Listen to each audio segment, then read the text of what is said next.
Inflation is taxation without legislation. It is unbelievable that we hear all the time from mainstream economists and from central banks that there is no inflation and that they have to combat deflation. There is absolutely no need to combat deflation because there's none. The reality is that with the largest slump in GDP seen in decades, we are seeing that inflation is barely moving. Inflation, in fact, is rising, and it's rising in non-replicable goods. It's rising in food, it's rising also in energy, and those factors hurt the recovery more than anything else. While central banks continue to inject liquidity in the economy, looking at the rearview mirror, thinking that nothing happens because they're not looking at the future, the reality is that they're putting the path to stagflation almost in every developed economy.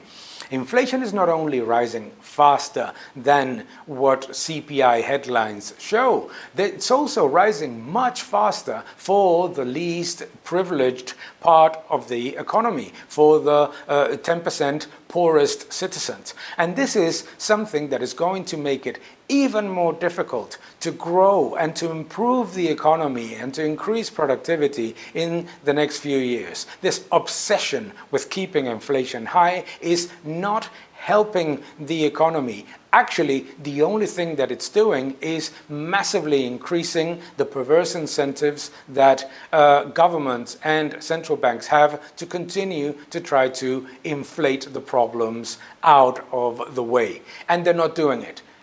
Debt is going to all-time highs, inflation is rising, stagflation is a risk that we have been talking about in this channel, and that is closer than you think.